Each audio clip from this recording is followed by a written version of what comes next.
Drops back. Western Michigan rushes 4. Shane has time. Looking deep down the field for Willis. And he's got it. And he's off to the races. 30, 20, 10, 5. Central Michigan touchdown. For the first time in 4 years, Central Michigan took down their rival Western Michigan after scoring 21 in a row in the fourth quarter in Kalamazoo. We've got all the highlights coming up next on Chippewa Rewind.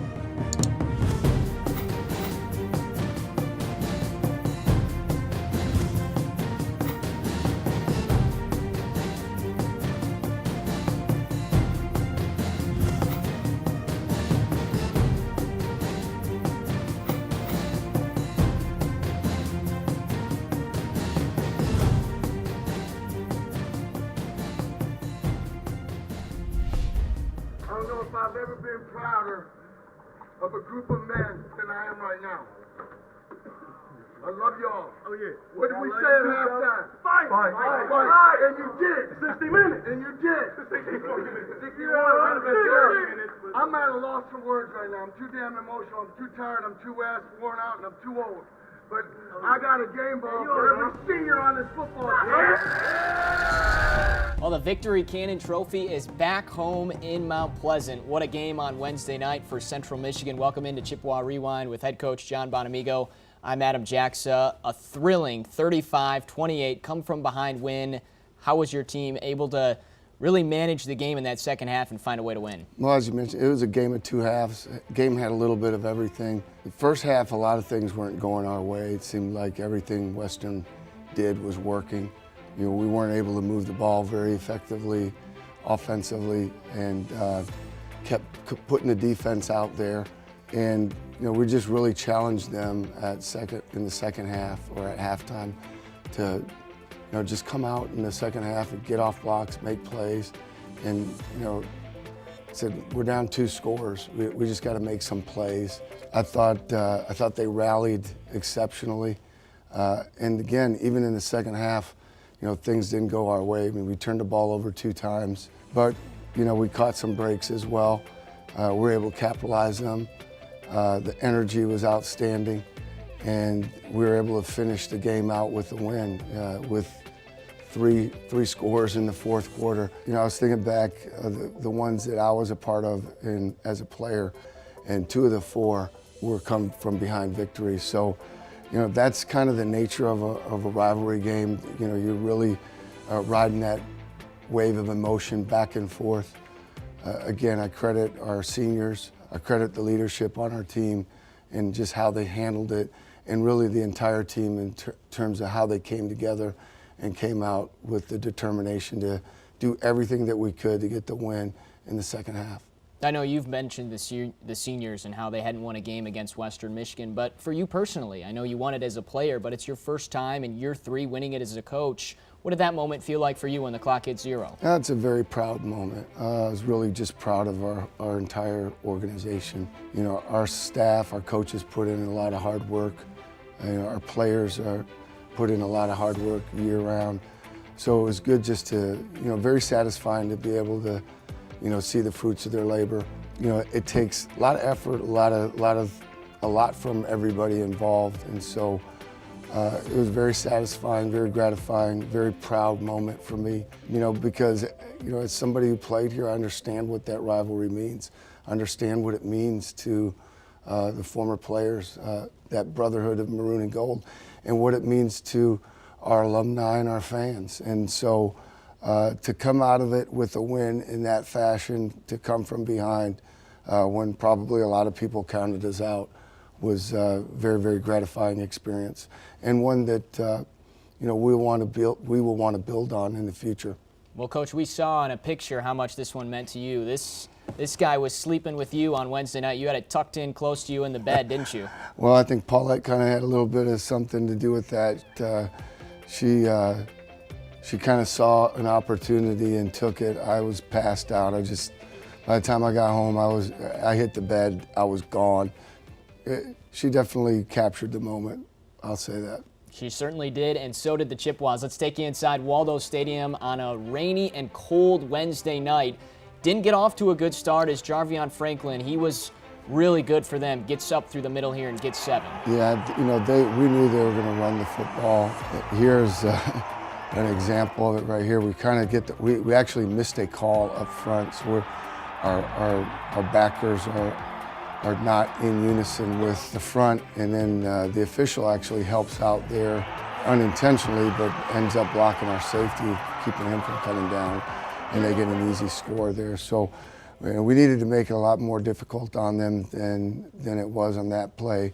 So Broncos in front 7-0. They'd add one more rushing touchdown. It's 14-0 late in the first quarter, and then you put together your first drive right when you needed it. This guy provided a spark all night, Jonathan Ward for 44. Yeah, this was we caught them in a good defense here. A little crack screen, hit Ward on the swing pass. You see Conklin coming down and blocking on the backer, and then I think that's Clay Walderzak that pulls out and cuts the corner. Great play call for the defense.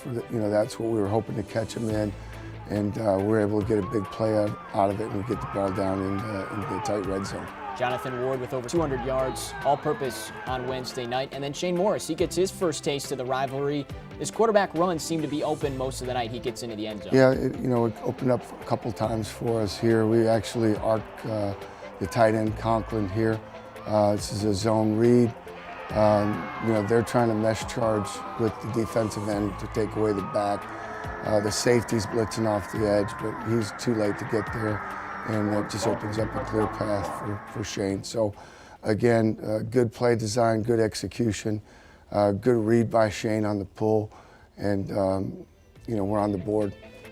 So that makes it 14-7. The Broncos would add one more touchdown. It's 21-7 at the break, but then the Chippewa comeback comes in the second half. We'll take a look at those highlights when we come back on Chippewa Rewind.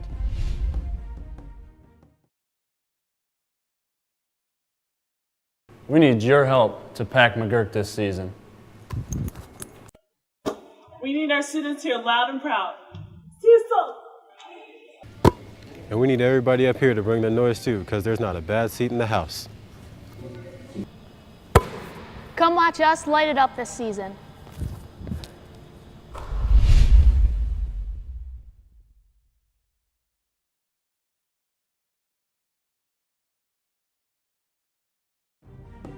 (21-7) Western Michigan in front of your Chippewas at the break. And Coach, it's raining outside, it's cold, and you have a rivalry game that you're trying to come back in on the road. What do you tell your team at half when they're down by 14 in this game? We got to make plays. We have to do a better job on defense. It was going to be hard to throw for either team. I felt like we had an edge just because of our quarterback. We could gang up on the run a little bit, and then if we get something going on the ground, hopefully it would open up some more opportunities through the air, and pretty much that's how it unfolded. But really the message was let's do this. Let's do it for each other. Well, the good news about being down 14 at the half, you did get the football first offensively, and you put together a terrific drive. And this was really important. It was, we knew we were getting the ball. We knew it was going to be critical for us to answer and at least cut that down to one score, and we were able to do that by putting together a good drive. Well, Corey Willis went off last week with 3 touchdowns. He went off again on Wednesday night. This is a terrific catch on 3rd and 17. Yeah, critical 3rd and long situation. Shane lays that ball out there. Corey does a great job of going to get it. Gets some extra yak yards there at the end before he's pushed out of bounds, and we're, another first down, move the chains, and we're moving. Career night for Willis, 148 yards through the air. Well, Jonathan Ward, he can catch, he can run, and he can block right here. He opens it up for Shane Morris. Yeah, again, this is design quarterback draw. So we're back in a one-back formation.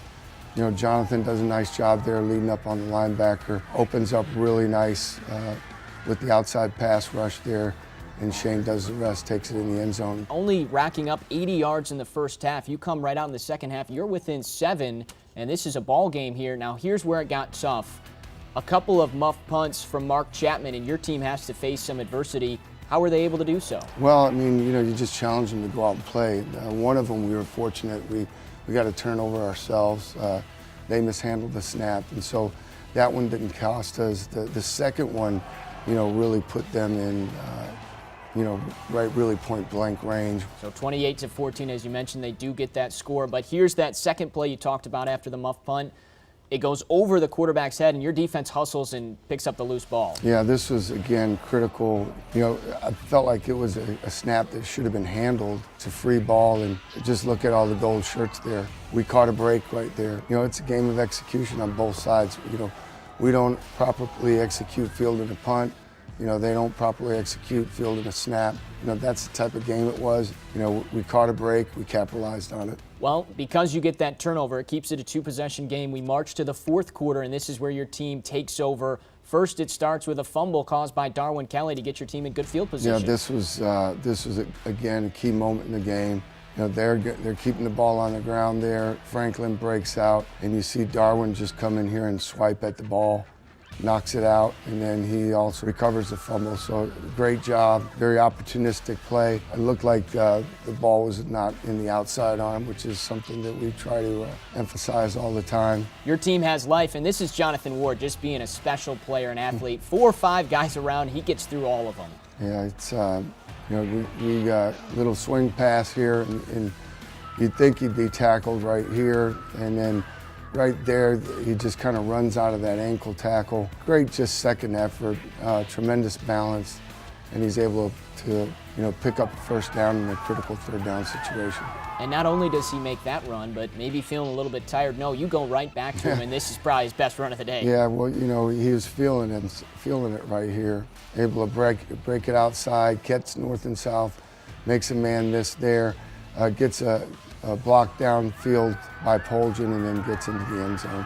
28-21, Central Michigan coming back. And then, as you mentioned, your defense stiffened in that second half. You forced them into some third and longs, and this is a nice play by Nate Brisson-Fast getting to Goddard. Yeah, it was important to keep them off schedule, so first, second down was huge. Knew that they were run heavy, get them in the third and medium, third and long, where they'd have to try to throw the ball, and you know, Nate does an excellent job there, not just forcing the pocket, but keeping contained on a mobile quarterback and coming up with the sack. So it's a great job. So you're going to get the football back, and you block your second punt in as many weeks. Tiandre Harvey again comes through and gets it for you. This is a great individual effort by Tiandre. This is really only a 5-man rush, so it's a safe rush.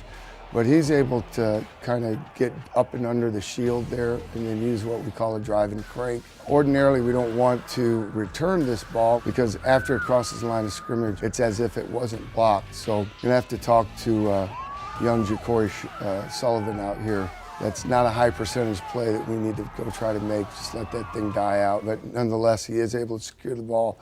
And we get the ball at midfield. Again, great field position created by the special teams. It all works out. 7 minutes to go, down by 7, have half a field to work, and again, another big run by Ward. Yeah, essentially the same play, very similar results. You see Conklin out here in front hustling, trying to get a block, and Jonathan's able to get the ball all the way down to, I think, the 11-yard line. They forced him out. So then we move to 2nd and goal, and Shane with a terrific throw on the run, and Cooper comes up with it. We're tied in Kalamazoo. Yeah, this is a nice job by Shane because we did have a little pressure in his face off the edge here. I don't know if it was a miscommunication or in the protection, but we should be cutting the edge rusher there. He kind of sees, you know, Coop there, and I think Eric Cooper, this might be the best play he's made. He just does an outstanding job of going up. Nice hands catch, boxes out the defender, much like a rebound in basketball, comes down in the end zone for a touchdown, and it's a tie game. 28-28, and then this play, deep for 77 yards. And Corey Willis said after the game, Coach, of course, he was wearing Derek Nash's number. He said Derek helped him make this catch, and he came up with it, and it was a big one. Your first lead with 2:37 to play. We got a nice coverage here, and a good play call. Shane does a nice job of keeping the ball out on the left hash. The defender there is actually coming from the other side of the field. Corey does a nice job of staying up the divider, which in this case is the hash mark. Shane lays out a nice pass. Corey does a great job of adjusting to the ball in flight. He might be as good as anybody I've been around in just adjusting to the ball in flight. He does a terrific job of catching it. You know, he's in full stride, and there aren't many people that are going to catch him. Well, your team and fans were very excited. Your team gets a stop, you kneel it out, and you pick up first win against Western Michigan as a head coach. Your guys' first win since 2013. And, Coach, you've won 2 in a row, and now you've won 3, all in the MAC on the road. your team's starting to find some momentum.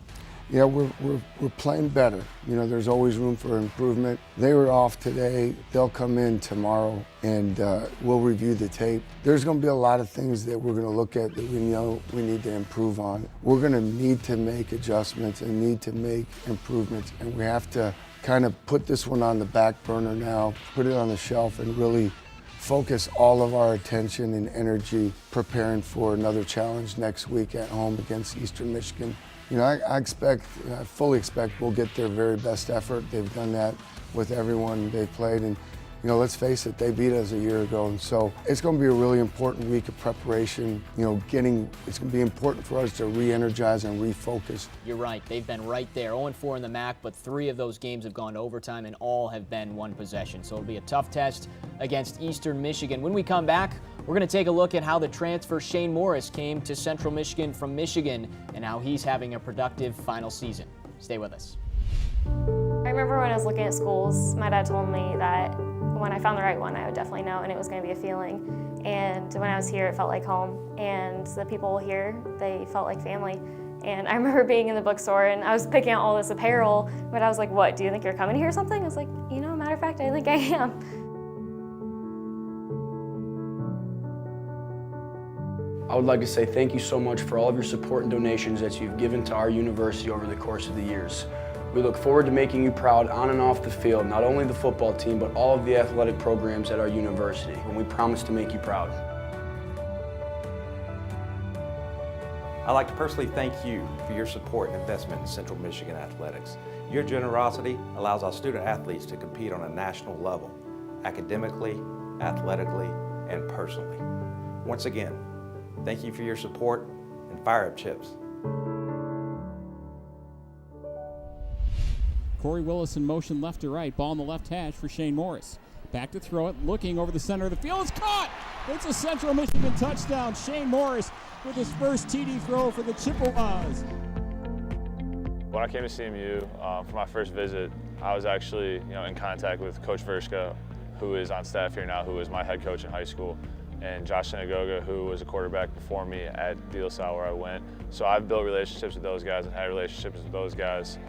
So, Central, I came here, it was my first visit, and, kind of fell in love with the place, fell in love with Coach Bono. His passion for Central Michigan, it was really, you could tell immediately, he played here, went here, and always wanted to return here. And that's something, I could see immediately, and something stuck out to me. And I love that about him. I'm a passionate guy about a lot of things, and, when someone shows that amount of passion, they really care about it, and, he'd do anything for this team, this program, this school, and that's exciting. And that excitement has carried onto the football field. Fifth-year senior Shane Morris came into Central Michigan with more hype than most quarterbacks. The former 5-star recruit began his collegiate career at Michigan, where he made 11 appearances for the Wolverines. Yeah, I had a great time there, great 4 years there. I was really excited to have the opportunity to play football there at a big stage, and, in the Big Ten and things like that.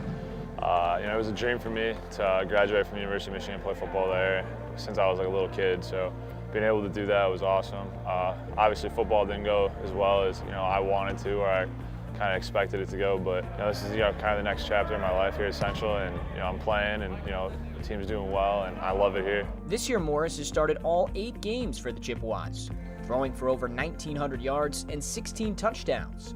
Recruited for his powerful arm, the Hazel Park product is one of the few left-handed quarterbacks playing college football. It's different for the offensive line because you have a right tackle who, or a left tackle who protects the right-handed, blind side, and they kind of got to switch and things like that. And then also, for rollouts, most teams do rollouts to the right, and now you got to do a lot of rollouts to the left because I'm left-handed and it's easier.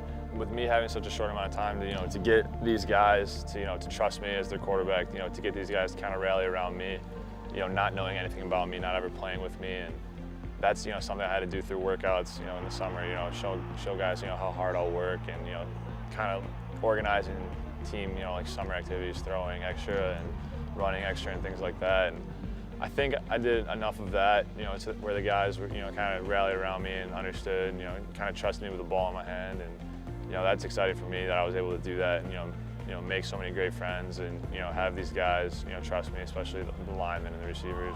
I'm just really focused on right now, and I'm not really too worried about what happens next.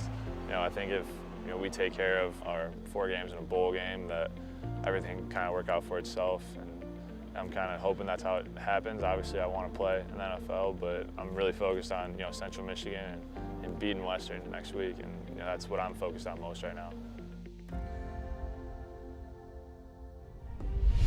Well, 2 rushing touchdowns and 2 passing touchdowns. Shane Morris certainly did help you beat Western Michigan. What a story for Shane, though. It doesn't work out at Michigan. He comes here. You only get 1 year of eligibility, but he's made the most of it so far. I often refer to our program as a blue-collar program. Here's a guy that just really loves the game, wanted to have an opportunity to come someplace and compete.